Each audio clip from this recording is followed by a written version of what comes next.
Among the special armed forces of the world's nations are some of the most formidable units ever seen. They go above and beyond the call of duty. Everything from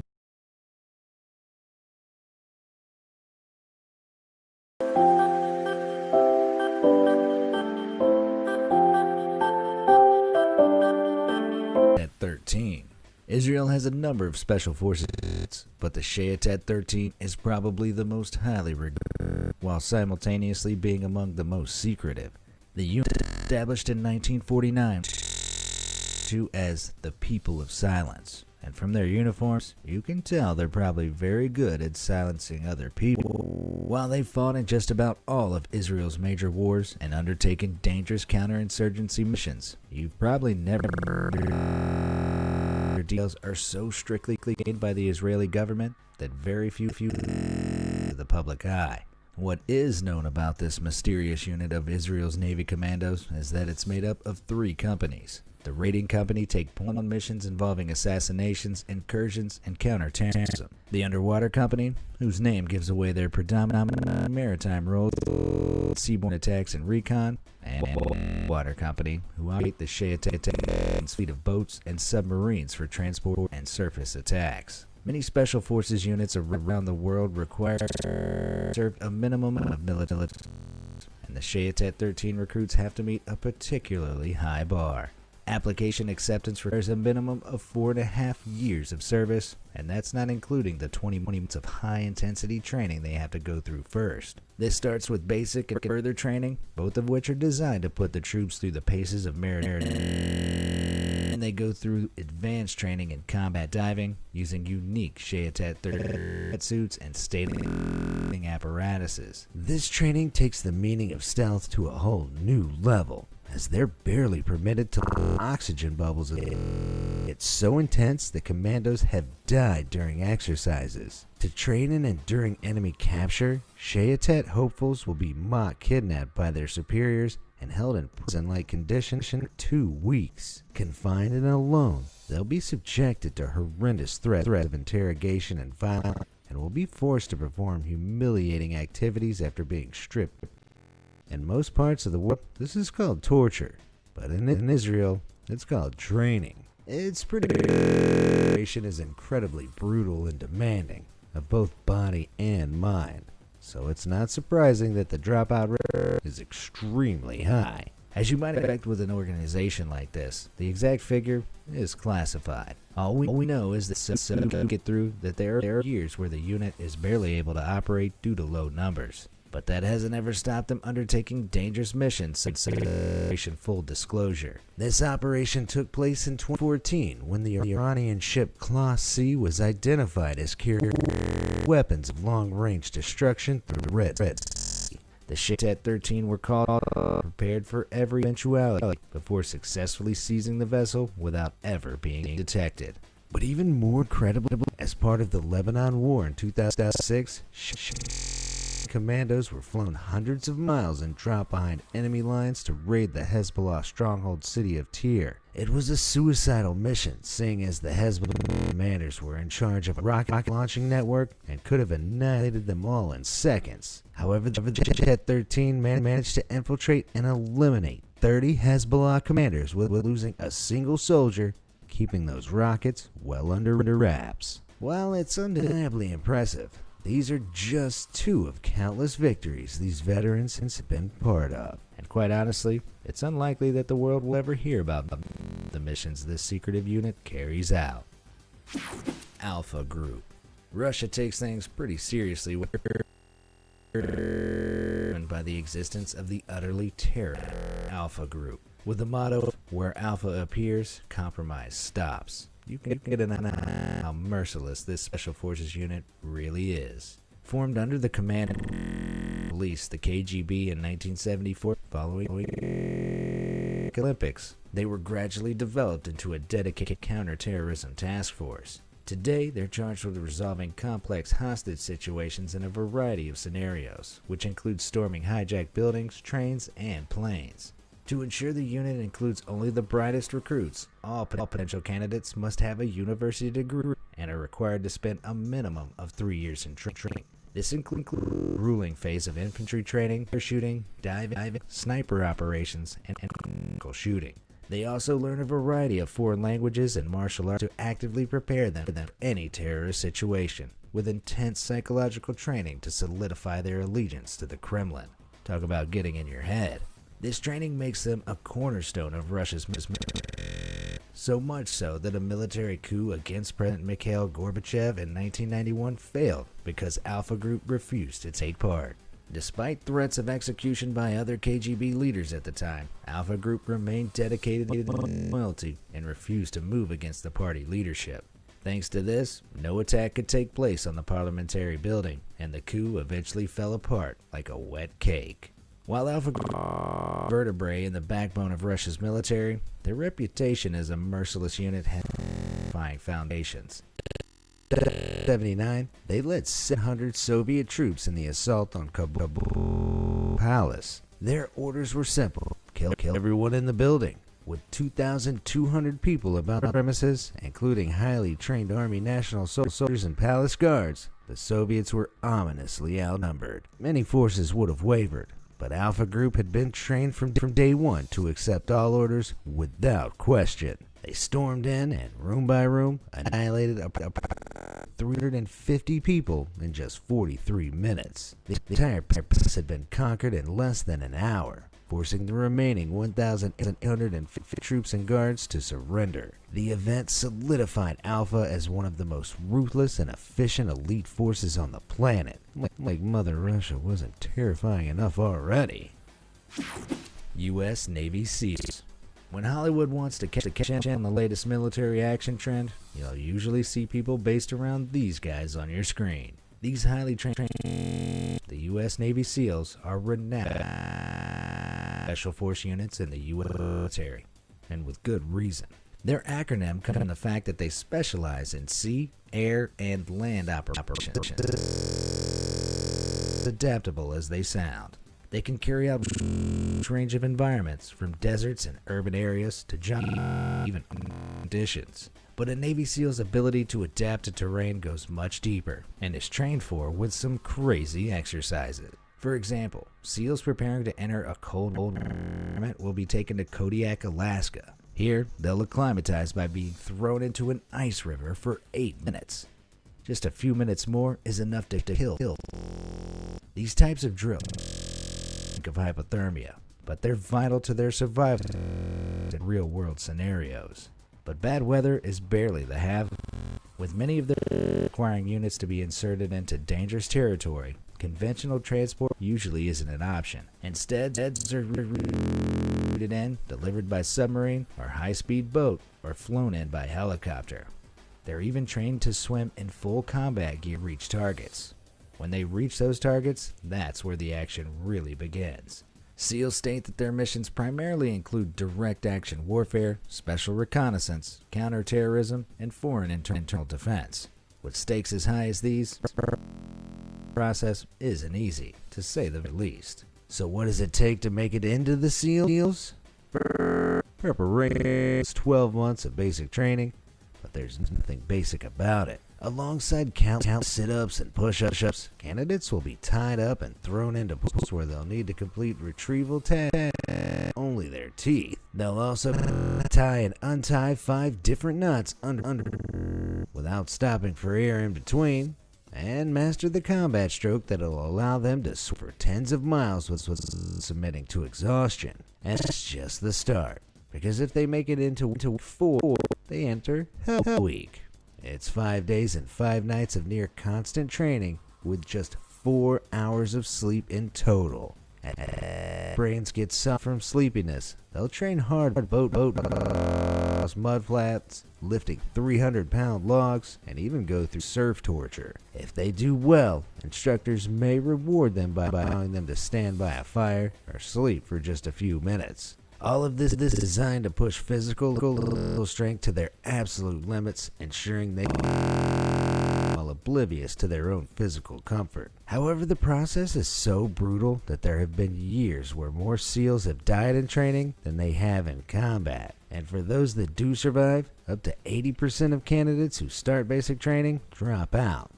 but Olympic athletes have failed to make it to the bitter end. But if they do, it's followed by another 18 months of pre-deployment and intensive specialized training. Although world missions are rarely made public, one of the most prolific victories, Operation Neptune Spear, resulted in the elimination of Osama.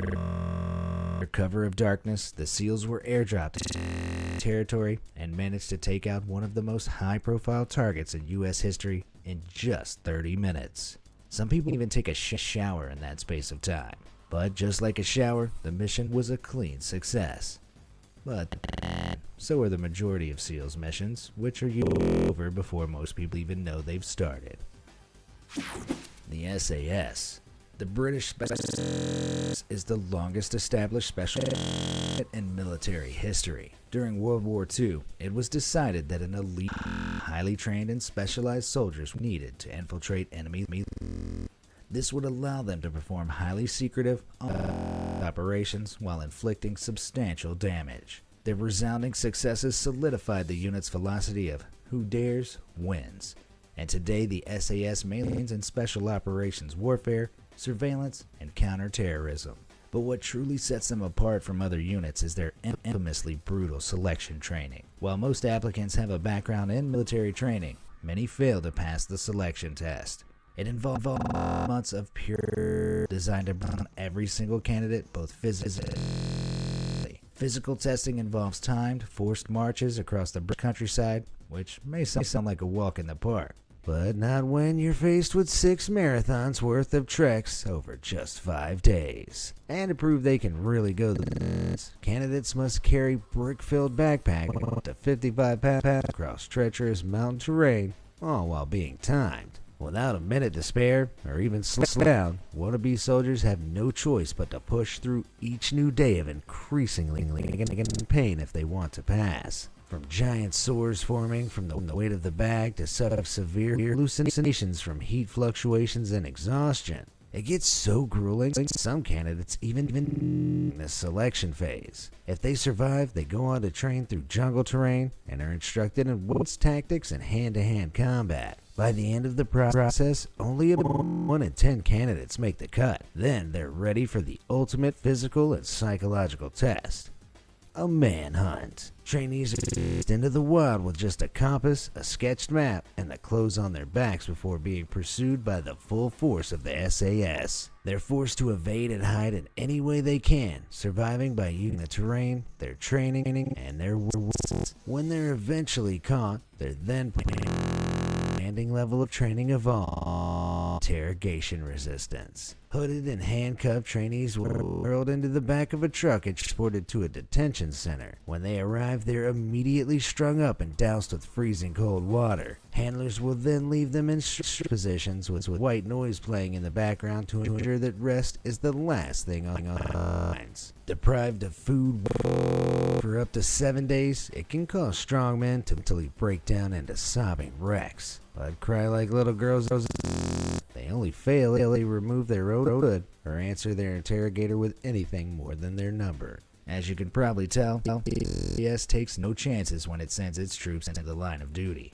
That is, assuming it has any troops left by the end of training. The efficiency and courage this training teaches can be seen in the SA results. Operation Barras back in 2012. Irish regiment captured and held hostage by Sierra Leone rebels. After negotiations failed, the SAS stepped in with the help of paramedics and cleared the buildings before extracting the hostages. While one SAS member lost, at least 25 of the rebels were subdued and all hostages were rescued alive. Another operation in Afghanistan back in 2018 saw a lone SAS soldier initiative to crawl into tunnels that several terrorists had escaped to. While the local militia refused to case, this one soldier eliminated all 6 of the escaping terrorists in the dark with nothing more than a pistol and a claw hammer after his pistol jammed. It may shoot you, but it sure as hell got the job done. Counter-terrorists win. With such demonstrated skill, it's no surprise these soldiers are considered an elite special force. And what's more, SAS soldiers also train along with MI5 and MI6 operatives in the art of espionage. So altogether, an SAS officer is like having and James Bond all rolled into one. Corpset. Sometimes it's not quantity, but quality really counts. Don't believe the Danish Formandskorpset, an elite unit which has seen less than 350 recruits make it into its ranks. In English, their name means Frogman Corps, and as it implies, they're a lethal maritime force that make their enemies croak. Part of the Navy, this Denmark-based unit was established back in 1957, cherry-picking the best elite British and American military practices. While their primary role is reconnaissance, this unit goes where Navy ships. They're able to target beaches, coastlines, fjords, and harbors with ease, but are also trained in reconnaissance, shipboard sabotage, and direct required. Enduring so much time in the dark waters of the Northern Hemisphere doesn't just come naturally, and the train a frogman has to push through puts many other forces to shame. While military experience isn't required, the selection process weeds out more than half of all applicants in the first week, separating the Call of Duty fanboys from the real deals. You'll only 7 and 12 minutes, march with 22 pounds of equipment for over 40 miles, swim 1,000 feet in 8 minutes, and swim almost 100 water. The water section will often see candidates attempting to put on full scuba gear underwater, but inexperienced divers sometimes black out and require reviving. And all of those challenges the line to getting in. Recruits per selection process, less than 10% will progress to the next phase. This stage includes navigation marches, hypothermic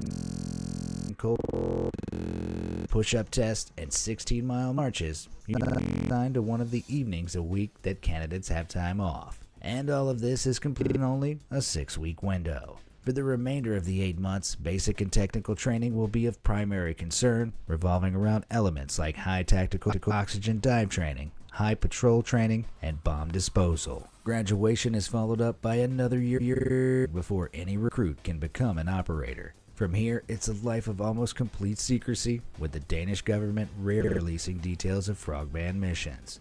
But depending on their missions, such as reconnaissance, teams of operators may wear face veils to obscure the shape of the head and neck, which for anyone who's seen these guys or these guys certainly gives them a creepy edge. It also makes them much harder to spot when they're tracking their targets, making them a deadly force you'll never see.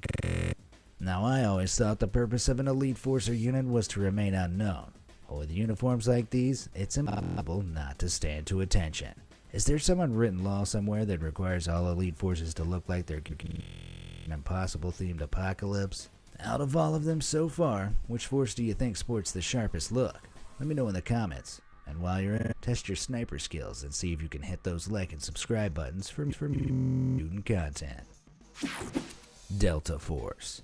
You may know them as the U.S. Delta Force or just as the unit, but their official is the 1st Detachment Delta. Many of their names are informal, which is hardly surprising as very few people officially speak publicly about what they really do, as their movements are heavily classified. Alongside counterterrorism, Delta Force take part in hostage scenarios, reconnaissance, and less covert, direct action operations. Formed in 1977, when high-profile terrorist activity began to rise, this Tier 1 Special Operations Unit was supposed to be completely unknown to the public. Of course it didn't, but this secrecy remains in place. Many of their missions are strictly classified, and when kill battle, the Army will often refuse to disclose a soldier's true unit. Now they take it to the grave. The selection process for Delta Force is reportedly the most difficult in the entire world. Most candidates are already incredibly capable soldiers, often hailing from special forces like the 82nd Airborne and Navy SEALs, with many having served their country through active combat.